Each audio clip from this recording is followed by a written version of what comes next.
점심 맛있게 잡수셨습니까? 국이 일품이더라고요.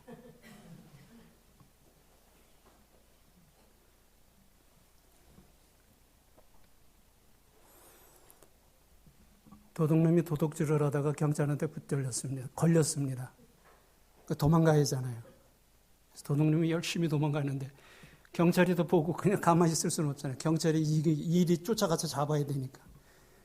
경찰이 막 쫓아가 서라 그러면서 쫓아가요. 도둑놈이 도망가면서 생각해보니 기분이 나쁘거든. 그러니까 돌아서 갖고 경찰 보고 하는 말이, 야, 너 같으면 쓰겠냐?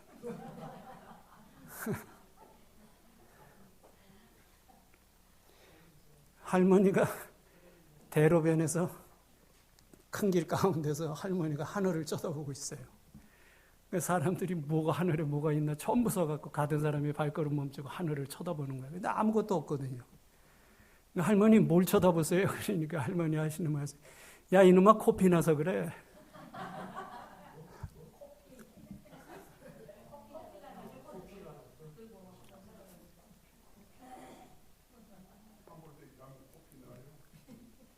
예?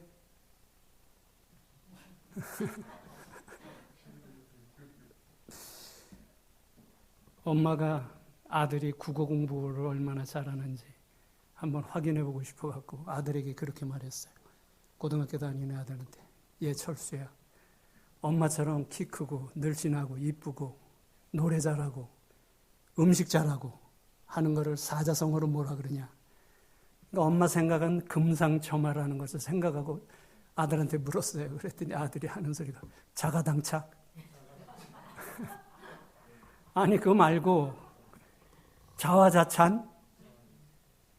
그거 말고 금자로 시작하는 게 있잖아. 금자로. 그랬더니 아들이 하는 말이 금시초문?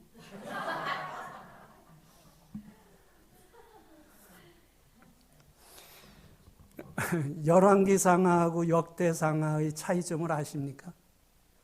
열왕기상하하고 역대상하의 차이점. 열왕기상하는 북쪽 이스라엘과 남쪽 유다의 일반적인 역사를 기록한 책입니다. 그리고 역대기상하는 메시아 지파, 유다 지파의 역사만 기록한 책입니다. 그게 다릅니다. 열왕기상하는 남쪽, 북쪽 이스라엘의 역사를, 남쪽 유다와 북쪽 이스라엘의 역사를 다 일반적인 역사적인 관점에서 기록한 거고, 역대상하는 다윗의 지파, 메시아의 지파를 구속사적인 관점에서 기록한 겁니다. 그 차이입니다.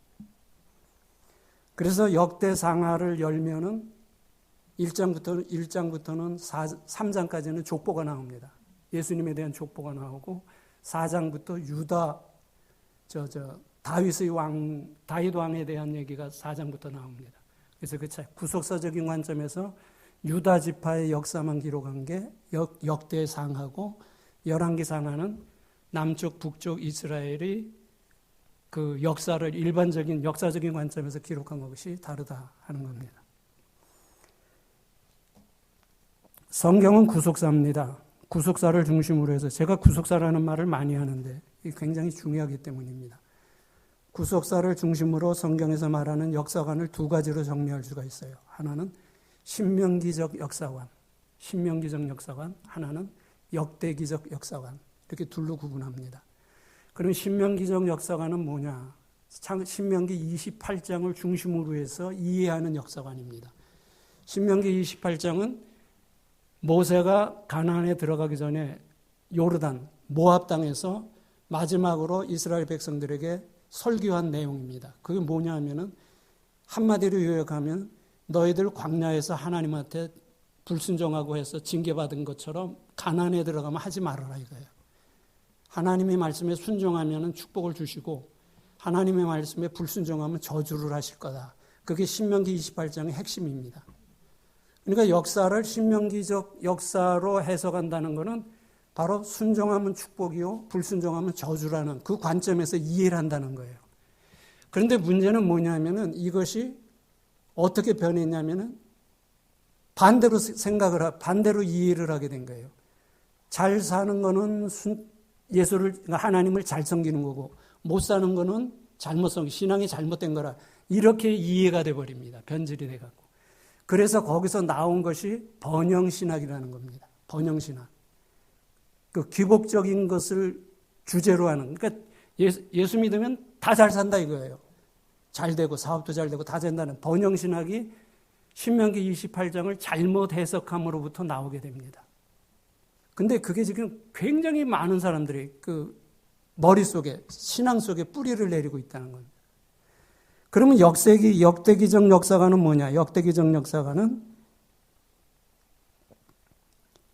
인간의 삶의 서로 다른 모습, 잘 되는 것, 고난받는 것, 한 나라의 민족의 흥망성쇠, 인간의 삶과 역사 속에 일어나는 모든 것들은 신앙이 좋으냐 나쁘냐에 의해서 일어나는 것이 아니라 하나님의 주권적인 뜻으로 역사를 섭리해 가시는 과정에 나타나는 섭리적인 방법이다 이겁니다.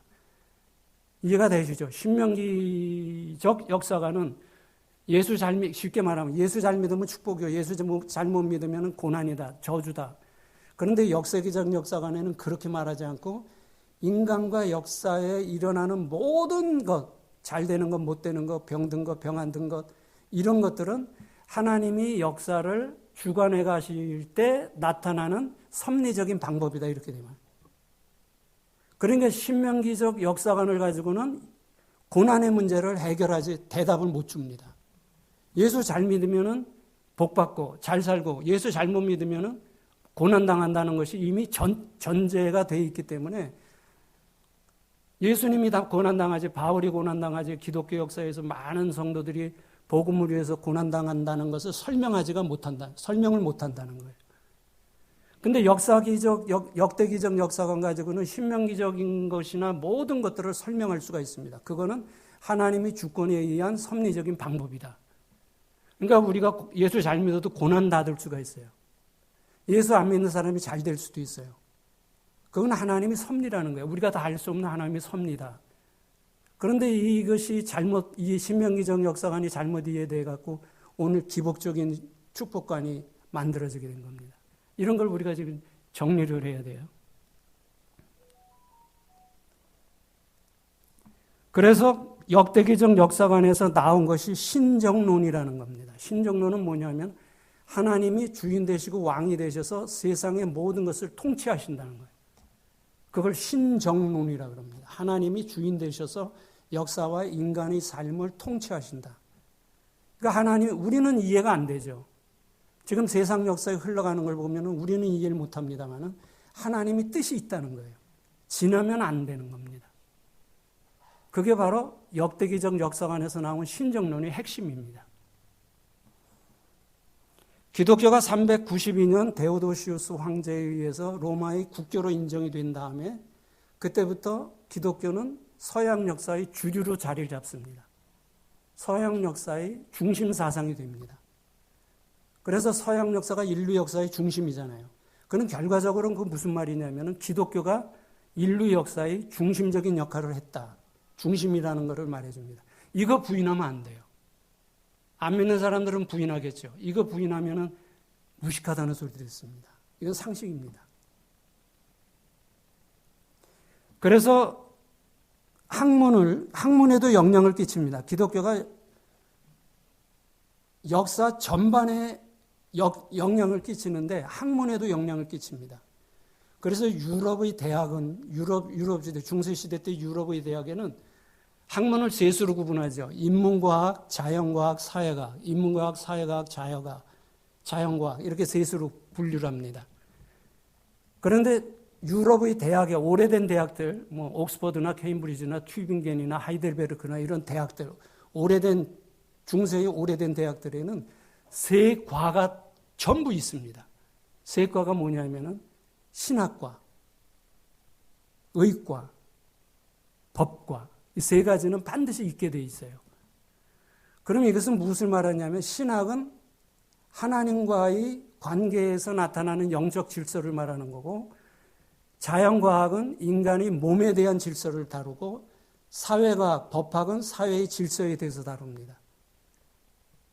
미국에도 보면은 청교도 시대 때 일찍 미국이 청교도들이 들어와서 학교를 세우고 교회를 세우고 할 때 초창기에 세워진 학교들은 다 있습니다. 세 과가. 신학과, 법과, 의과. 예일 대학 그렇죠. 하버드 대학 그렇죠. 프린스턴 대학 그렇죠. 이거는 청교도 시대 때 세워진 대학들이거든요. 그런 걸 볼 때 기독교가 정말 특별하다는 것을 우리는 인정할 수가 있습니다. 그래서 인문과학의 정점은 신학입니다. 우리가 이제 사람들에게 이렇게 물어봤습니다. 학문이 제일 발달된다고 말할 때 어떤 학문이 발달되면 학문이 발달됐다고 말하느냐. 그러면 자연과 과학이 발달된 나라가 학문이 발달된 나라다. 이렇게 대답하는 사람들이 많습니다. 그러나 그건 아니에요. 인문과학이 발달해야 학문이 발달됐다고 봅니다. 인문과학. 그런데 인문과학의 정점은 신학이고요. 사회과학의 정점은 법학이고 자연과학의 정점은 의학입니다. 그래서 신학과 의학과 법학은 중세 유럽의 대학에는 반드시 있었어요.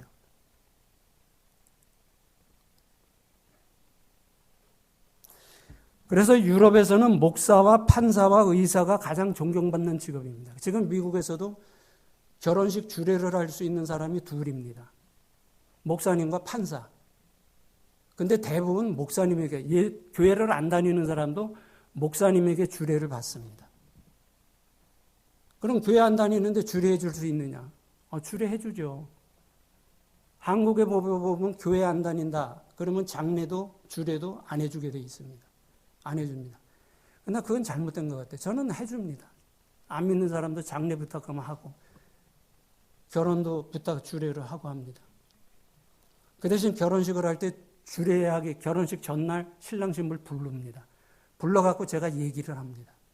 결혼식은 에덴에서 이루어졌던 건데 이게 성경적인 백그라운드가 있는 거다. 그러니까 너도 그렇게 알고 너희도 교회에서 결혼식을 하면 교회에 새로 다녀야 된다고 전도를 합니다. 그리고 장례식 때도 안 믿는 사람이 장례를 그때만큼 전도하기 좋은 찬스가 없습니다. 안 믿는 사람이 죽었으니까 안 믿는 사람들이 조문객으로 다 왔을 거 아닙니까? 그때 그들에게 전도하는 거예요. 전도할 수 있는 최고의 기회가 장례식입니다. 결국 인간이 이렇게 죽는다. 이게 끝이다. 이걸로 끝나면 얼마나 허무하냐. 그래서 하나님은 허무하지 않게 하기 위해서 인간이 죽음을 가치 있게 하기 위해서 천국과 지옥을 만들어놨다. 예수 믿어야 천국 간다. 그러면 장례식 때 그런 전도를 하면은 거기 모인 수십 명, 수백 명의 사람들이 제 말에 반대하는 사람이 있을까요? 없을까요?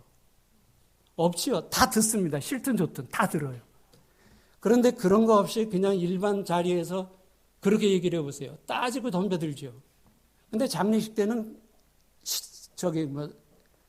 브레이크 거는 사람이 한 사람도 없습니다. 다 듣습니다. 싫든 좋든. 그러니까 그 해줄 수 있으면 해주는 게 좋습니다. 전도의 기회를 삼아야죠.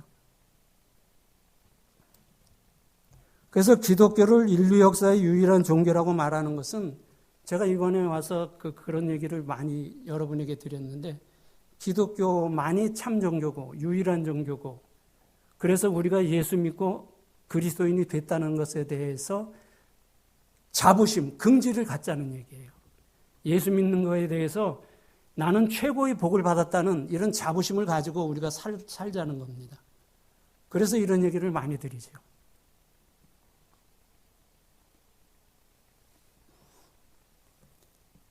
이제 본문으로 들어옵니다. 창세기 3장에 보면은 하나님은 아담과 하와의 범죄의 내용과 과정을 밝히신 다음에 14절에서 이렇게 말합니다. 여호와 하나님이 뱀에게 이르시되 내가 이렇게 하였으니 내가 모든 육축과 들의 모든 짐승보다 더욱 저주를 받아 배로 다니고 정신토록 흙을 먹을지니라. 하나님은 아담과 하와에게만 범죄 행위에 대한 책임을 물으셨습니다. 뱀에게는 그렇게 책임을 묻지 않으셨어요. 뱀에게는 책임을 묻지 않았는데 그 이유는 뱀에게는 회개의 기회를 주시지 않은 겁니다. 아담과 하와에게는 내가 어떻게 했느냐, 왜 그랬느냐 이렇게 묻잖아요. 그것은 뒤집어서 말하면 회개할 수 있는 기회를 주신 거라고 볼 수 있는데 뱀에게는 왜 그렇게 했느냐 이렇게 묻지 않습니다. 바로 저주를 내립니다. 회개할 기회를 주시지 않은 거예요. 그러면 회개의 기회를 뱀에게 주시 않으신 이유가 있습니다. 세 가지로 우리가 살펴볼 수 있는데 하나님의 형상으로 창조된 인간의 가치를 보여주는 겁니다. 그 다음에 두 번째로는 하나님의 은혜의 대상은 하나님의 형상대로 창조된 인간뿐이라는 거예요. 회개할 수 있는 것은 인간에게 주신 특권입니다. 그러니까 뱀은 하나님의 형상으로 창조된 것이 아니라 말씀으로 창조됐잖아요. 그러니까 회개할 기회를 주시지 않은 거예요. 우리 인간에게 회개할 기회를 주셨다는 것은 이거는 하나님이 우리를 향한 은혜라는 겁니다. 그 다음에 세 번째, 회개는 하나님의 은혜를 지나 구원으로 들어가는 문인데 이 구원으로 들어가는 문은 인간에게만 돼 있다는 거예요. 인간에게만 열려져 있다.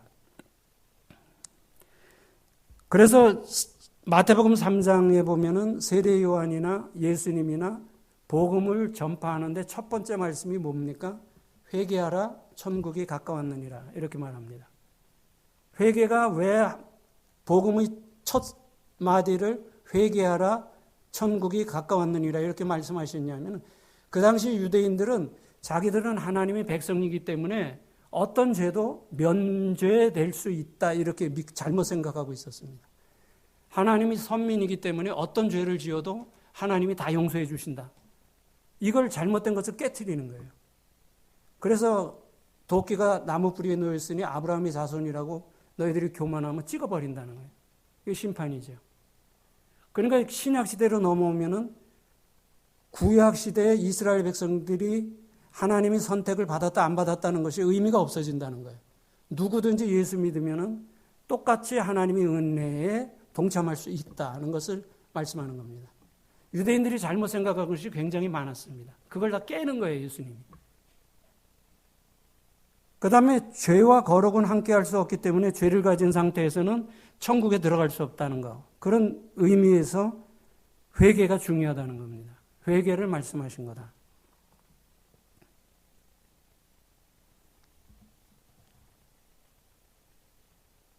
그렇다면 여기에서 우리들이 생각할 중요한 사실이 있죠. 하나님의 은혜의 대상에 우리 한 사람 한 사람이 포함된다는 것.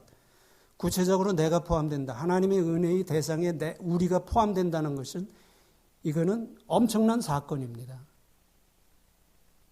내가 구원받았다는 것. 저는 가끔 혼자 심심하면 그런 생각합니다. 혼자 있을 때. 야, 내가 예수 안 믿었으면 어떻게 될 뻔했을까. 이런 생각을 하면요. 몸이 오싹합니다. 예수 안 믿었으면 어떻게 돼요? 결국 가는 뻔하잖아요. 지옥 가면은 하루 이틀도 아니고 거기서 영원히 살아야 되는데 그 생각을 했어요. 몸서리 쳐지죠. 어떤 목사님이 죽었다가 장례식 직전에 살아났습니다. 임사체험이라는 말 들어보셨죠? 임사체험자들이 많습니다. 그 사건이. 임사체험을 하신 거예요. 그래서 장례를 하려고 해도 이 목사님이 벌떡 일어났어요. 일어나면서 뭐라고 말씀하셨는지 첫마디 뭐라고 말씀하셨는지 압니까? 내가 예수 믿기 정말 잘했다. 이분이 죽었다 깨어난 임사체험을 하면서 첫 번째로 하신 말씀입니다. 내가 예수 믿기 정말 잘했다. 죽어있는 동안에 천국을 봤다는 거예요. 그러니까 이거 굉장히 놀라운 사실이에요. 우리가 예수 믿었다는 건 기적입니다, 여러분.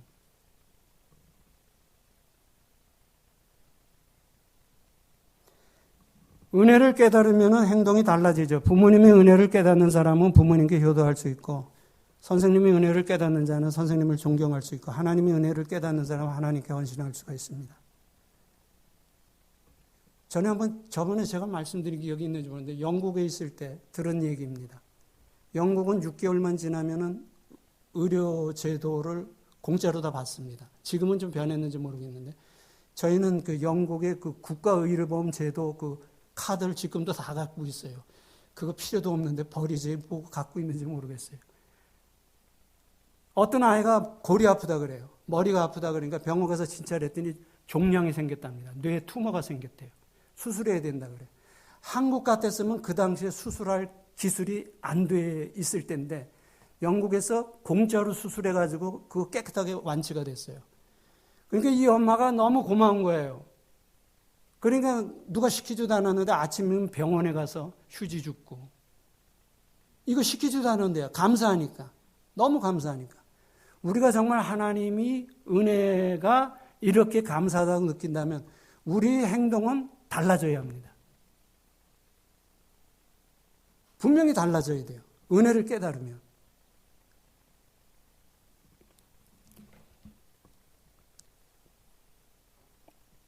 뱀에게 하나님께서는 배로 다닐지어라 흙을 먹을 거라 이렇게 말씀하셨는데 뱀은 흙을 먹지 않습니다. 이거는 가장 밑바닥에서 흙먼지 속에서 평생을 살아야 된다는 것에 대한 징계지 흙을 먹지는 않는다는 거예요. 아, 뱀은 이상하게 제가 옛날에 한국에 있을 때 일반대학원에 다닌 적이 있습니다. 일반대학원에 그때 어느 분이 강의를 들었냐면 여러분 뭐 다 아실 거예요. 유상근 장로님이라고 통일부 장관했던, 통일원 장관했던 분, 그분 강의를 제가 들은 적이 있는데, 거기에 육군 중령이 한 사람이 강의를 같이 들었습니다. 육군 중령. 지금도 잊어버리잖아요. 이 사람은 자기가 뱀을 한 2,000마리 이상 먹었대요. 그 당시에. 그래서 뱀 얘기만 하면 이 유성근 장로님이 솔깃해갖고 강의 안 하고 그 얘기만 듣습니다. 뱀을 2,000마리를 먹었다는 거예요. 뱀은 뭔가 모르게 우리가 꺼림칙하잖아요. 그것은 그 성경적인 백그라운드가 있기 때문이라는 거예요.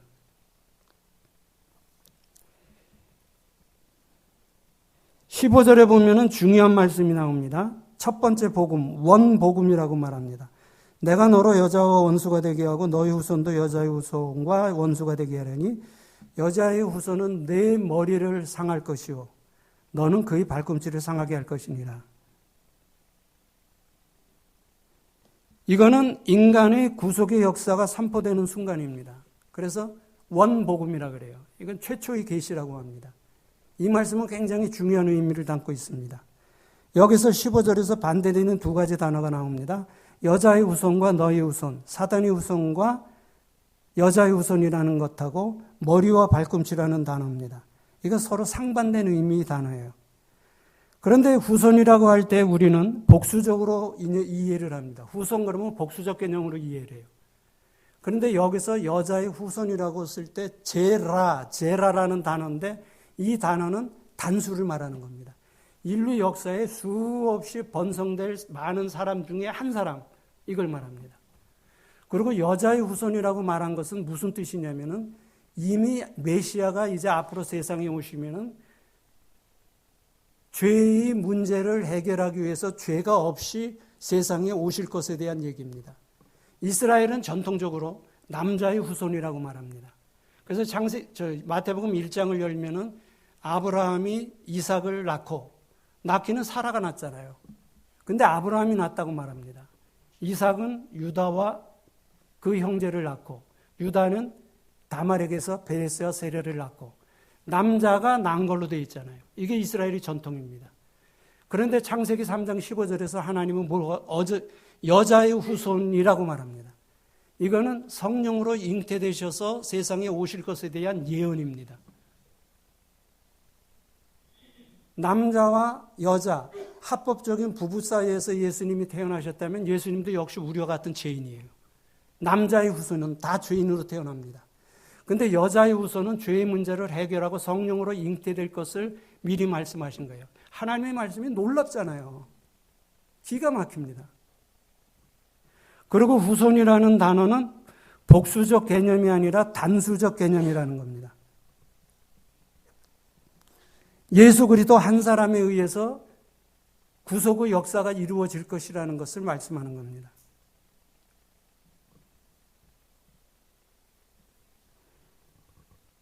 이 모든 인간은 남자의 후손으로 태어나는데 마태복음 1장에 보면은 예수님은 요셉에게 태어난 걸로 돼 있어야 돼요. 그게 맞습니다. 근데 쭉 남자들 이름으로 나오다가 예수님 때에 와서는 마리아에게서 나시니라 이렇게 됩니다. 그러니까 예수님은 죄가 없이 세상에 오셨다는 거예요. 성령으로 잉태되셨다는 겁니다. 그러니까 죄인의 죄를 해결하실 수 있는 유일한 한 분이라는 겁니다.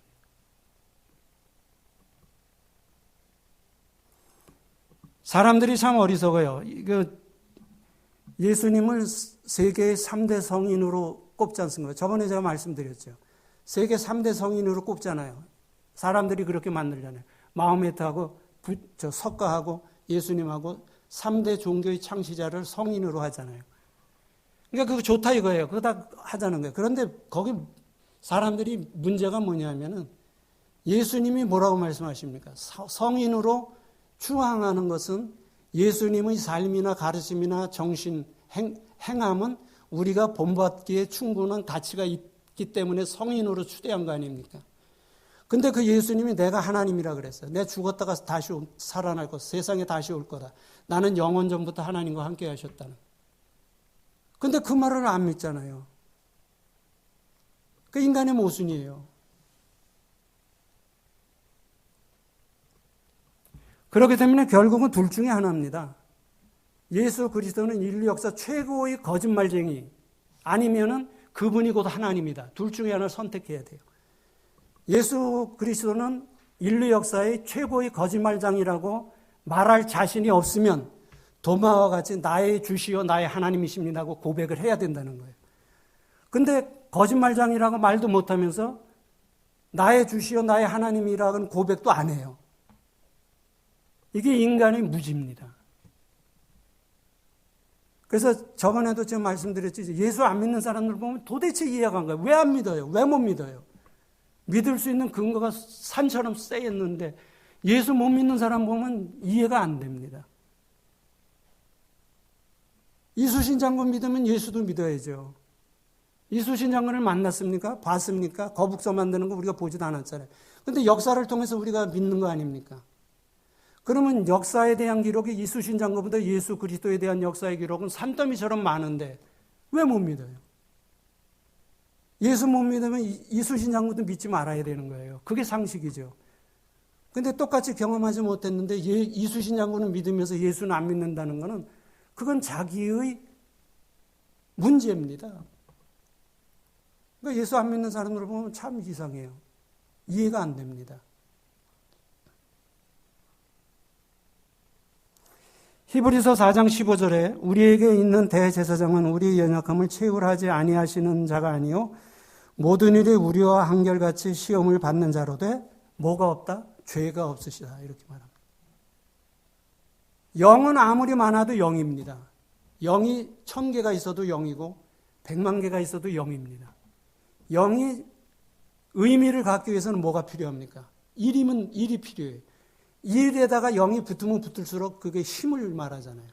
큰 수를 말하지 않습니까?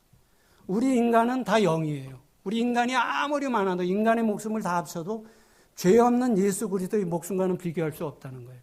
그 비교할 수 없는 예수 그리스도가 우리를 위해 십자가에 못 박혀 죽으셨다는 거예요. 그래서 우리가 하나님의 자녀가 됐다는 거예요. 이거보다 놀라운 소식이 어디 있습니까? 우리가 이 세상에서 좀 잘 살고 못 사는 거 그거 대수롭지 않은 겁니다. 어차피 70, 80 사는 거 아니에요. 죽으면 다 놓고 가잖아요. 하나님이 공평하잖아요. 죽음에 공평한. 그런데 우리가 예수를 믿었다는 사실은 놀라운 사실이에요.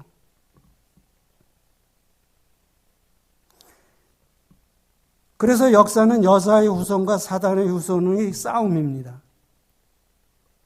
둘 중에 하나를 선택해야 돼요. 중간은 없습니다. 계시록 3장에서 라오디게아 교회를 향해서 예수님이 말씀하죠. 차든지 덧든지 해라. 신앙에는 중간이 없습니다. 선이 아니면 악입니다. 나는 선도 아니고 악도 아니다. 중간이다. 이거는 성립될 수가 없는 말입니다. 성경에는 중간을 악으로 봅니다. 그러니까 선이든지 악이든지 둘 중에 하나를 선택해야 돼요. 하나님 편 아니면은 사탄 편이고 사탄 편 아니면 하나님 편입니다. 이게 좀 극단적인 얘기 같지만 결국은 성경에서 말하는 게 그거예요. 우리는 하나님을 선택해야 복음을 선택해 십자가를 선택해야죠.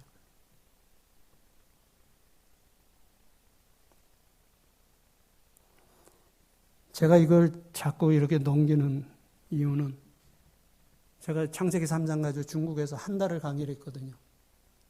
근데 지금은 시간이 안 되니까 그냥 빨리 넘어가는 겁니다. 역사가 뭡니까? 역사는 사람들은 여러 가지로 설명해요. 과거 사실에 대한 기록이다. 인간의 삶에 대한 기록이다. 그러나 그건 다 맞지 않는 거예요. 역사는 창세기 1장, 2장에서 요한계시록 21장, 22장까지 가는 과정이 역사입니다. 창세기 1장, 2장은 인간이 타락하기 전이잖아요. 그리고 요한계시록 21장, 22장은 예수 그리스도께서 오셔서 회복된 다음이 세상이잖아요. 그러니까 죄가 없는 세상이 창세기 1장, 2장과 요한계시록 21장, 22장입니다. 이거 가는 과정이 역사예요. 그 안에 오늘도 있고 싸움도 있고 뭐 이 일 저 일이 일어나는 겁니다. 역사는 창세기 1장, 2장에서 요한계시록 21장, 22장까지 가는 과정이다. 그러니까 타락과 회복이 성경에서 굉장히 중요한 주제라는 겁니다.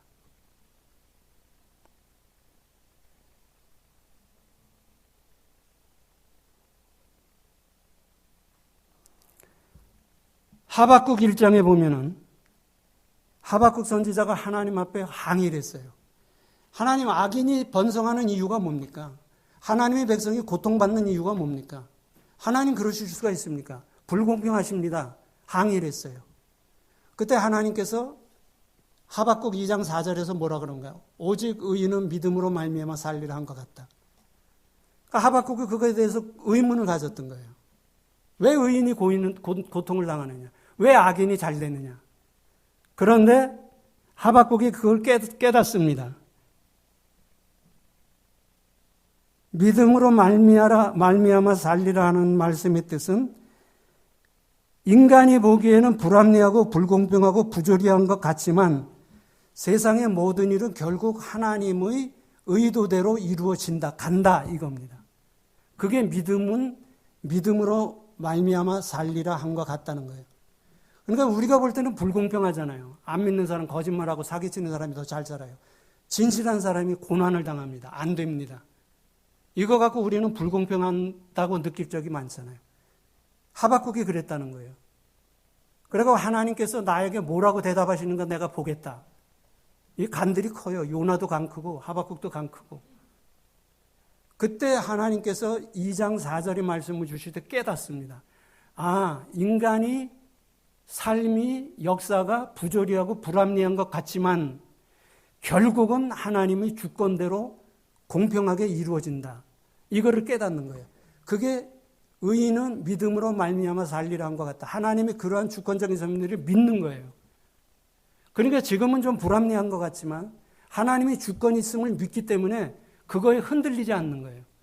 이건 하나님께서 선하신 뜻을 이루는 과정이야. 그렇게 생각하면 우리는 그거에 대해서 불평할 이유가 없다는 거예요. 하박국이 그걸 깨달은 거예요. 그러고 나서 하박국 3장에 가서 뭐라 그럽니까? 내 포도나무에 뭐가 없고 외양간에 송아지가 없고 아무것도 없을지라도 여호와를 인하여 즐거워하며 기뻐하겠다. 이건 놀라운 깨달음입니다. 우리가 이 세상에서 가난하게 살더라, 병들어서 산다 해도 하나님이 주권적인 섭리 안에 내가 들어가 있다는 것을 깨닫는다면 그거에 우리는 감사할 수 있다는 거예요. 이런 부분들이 이게 잘 확실하게 박히지 않으니까 고난당하면은 참 이게 고난을 표현하잖아요. 하나님이 안 계신가? 왜 내 기도는 안 들어주시는가? 아니에요. 다 들어주셔요.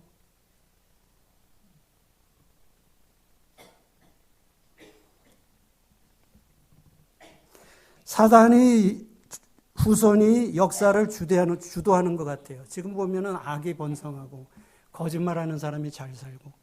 그러나 하나님이 공의가 있기 때문에 하나님이 공의대로 선하게 결론을 내려 주실 거라는 거예요. 그걸 믿는 거예요, 우리는. 그러니까 걱정할 게 없죠.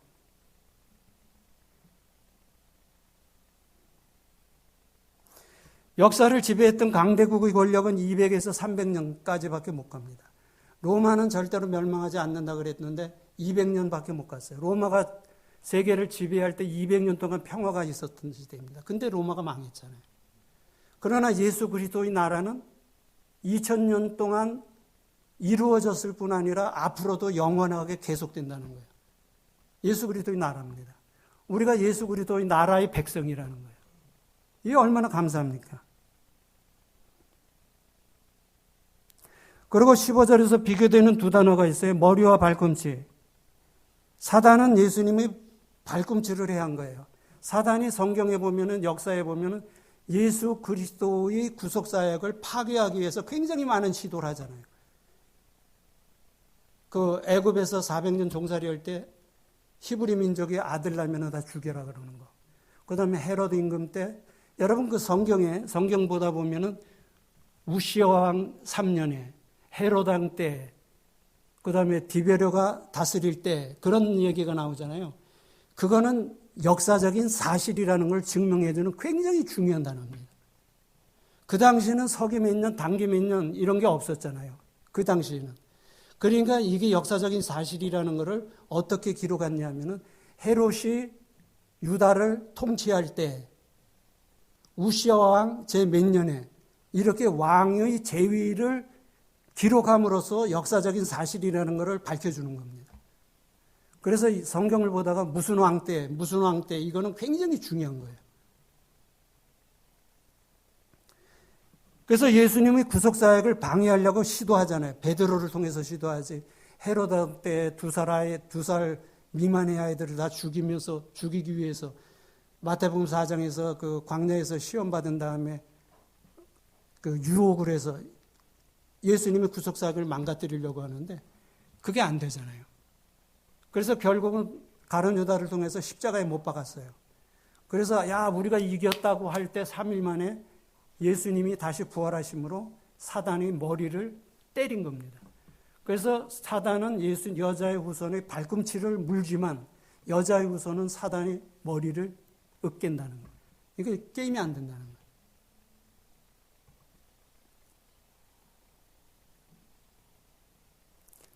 구약시대 에스더 때에도 하만이 유대인들을 멸족시키려고 그랬잖아요.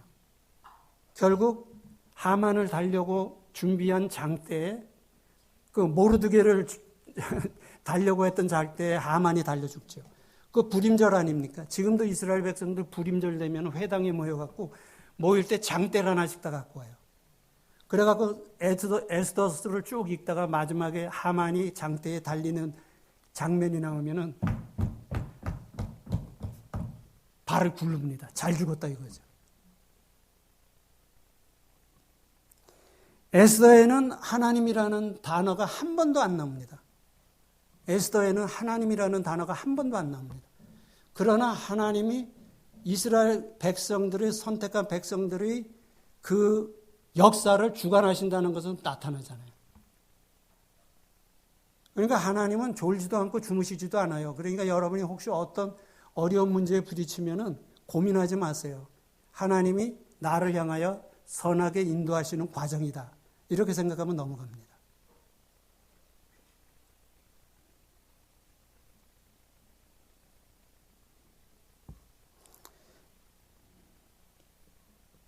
사단은 십자가를 통해서 예수님의 발꿈치를 상하게 하였지만 예수님은 부활하심으로 사단의 머리를 깨트렸다는 거예요. 십자가에서 완전히 성취가 됩니다. 십자가. 그래서 십자가가 우리에게 중요하다. 십자가의 의미가 중요하다는 겁니다. 그래서 사도 바울이 고린도전서 1장 17절에서 뭐라고 말합니까? 십자가의 도가 멸망하는 자들에게는 미련한 거지만 구원을 얻은 우리에게는 뭐라고요? 하나님의 능력이다. 이거 멋진 말입니다. 바울은 멋진 말만 골라서 해요. 그러니까 바울인지 모르지만. 얼마나 멋있는 말입니까? 십자가의 도가 멸망하는 자들에게는 미련한 것이지만 구원을 얻은 우리에게는 하나님의 능력이라. 예수님이 십자가에서 다 이루었다고 말씀하시고 돌아가십니다. 이 다 이루었다는 말씀을 테텔레스타이라 그러는데 이거는 네 가지 직업에 종사하는 사람들이 사용하던 말입니다. 완전히 끝났을 때 장사꾼이 테텔레스타이 그러면은 계산이 다 끝났다 그런 말이에요. 그 다음에 종들이 이 말을 쓰죠. 테텔레스타이라는 말을 쓸 때는 주인님이 시키신 일을 다 했습니다. 이런 뜻이고 화가들이 쓸 때는 그림을 다 그려놓고 뒤로 물러서서 마음에 든다. 끝났다. 그러니까 그리고 네 번째는 제사장들이 재물을 가지고 왔을 때 검사를 하고서는 합격. 그럴 때 테텔레스타이라는 단어를 씁니다. 그러니까 이 다 이루었다는 것은 구약 역사의 수천 년의 구약 역사가 완전됐다는 거예요. 더 이룰 게 없다는 겁니다.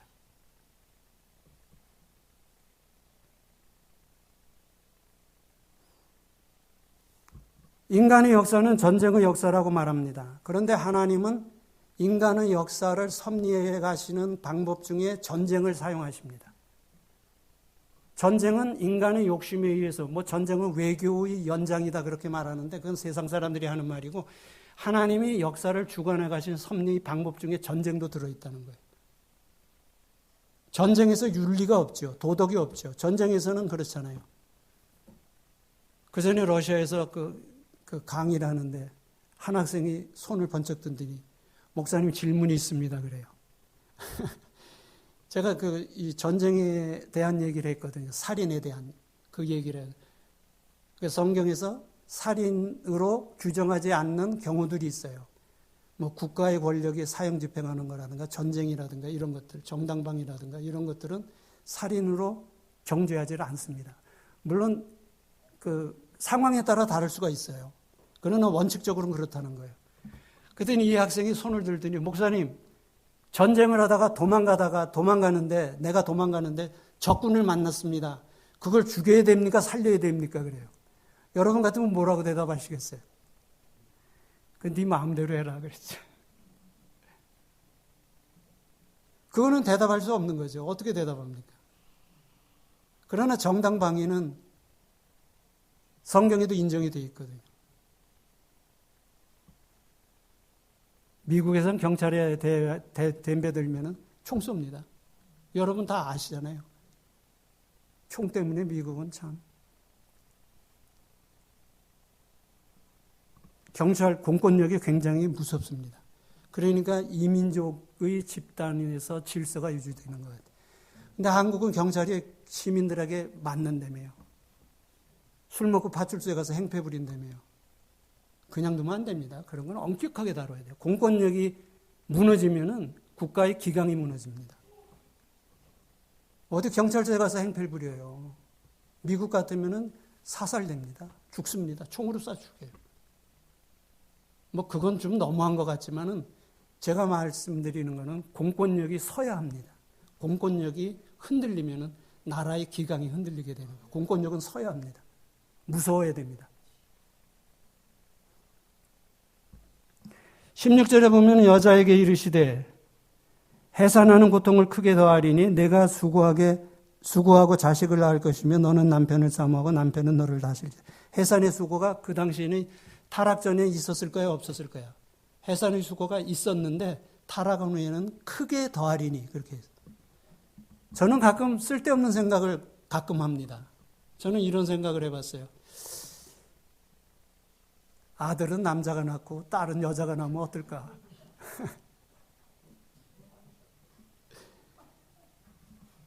해산의 고통이 얼마나 큽니까? 저희 막내 아들을 영국에서 낳습니다. 영국에서 낳는데 그냥 무료로, 다 무료예요. 거기 무료니까. 영국에서 낳는데 이제 그 해산의 그걸 뭐라 그래요? 고통이요, 진통.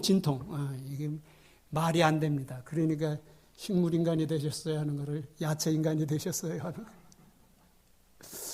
진통실에 들어갔는데 이제 분만을 하기 직전에 간호사가 나오더니 야, 네 와이프 분만하려고 그러는데 너 들어가 볼래? 그러더라고. 그래서 난 여기서 기다리겠다고. 근데 영국 사람들, 미국 사람들은 들어갑니다. 들어가서 같이 봐요.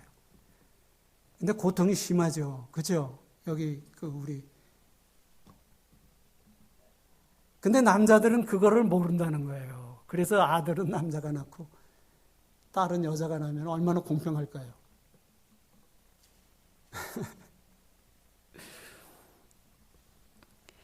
그리고 아까 저 광고 시간에 동성애 얘기, 차별금지법인데 그 차별금지법의 표적이 있습니다. 그거는 정상적인 가정과 교회를 무너뜨리기 위한 그 계략이 숨어 있는 겁니다.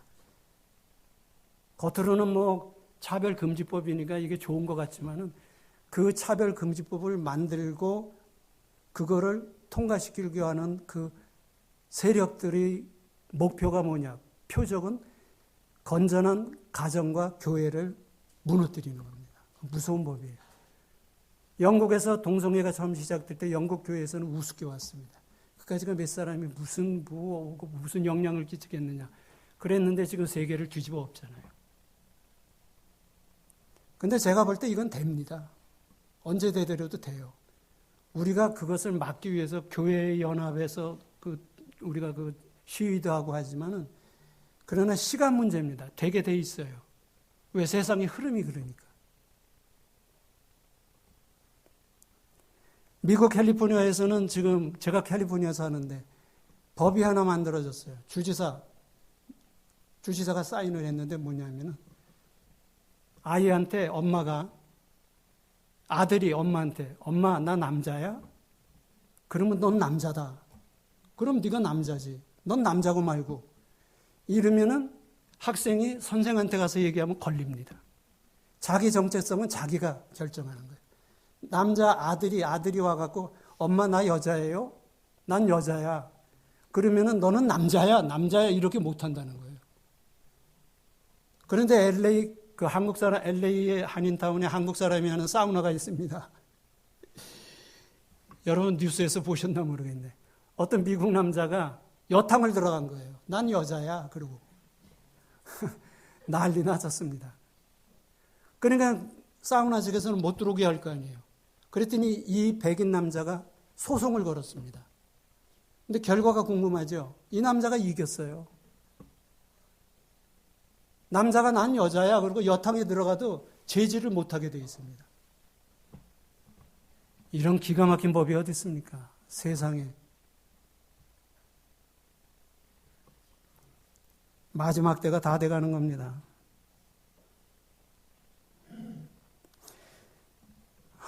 참 어려운 시대를 살아갑니다. 우리는 다 살았으니까 이제 살았으니까 우리가 살아야 얼마나 살겠어요? 한 50년, 60년밖에 더 살겠어요? 50년, 60년을 어떻게 살겠습니까? 그저 잘 살아야 20년, 30년이. 근데 우리 애들이 큰일이라는 거예요. 우리 손주들, 우리 자녀들, 손주들.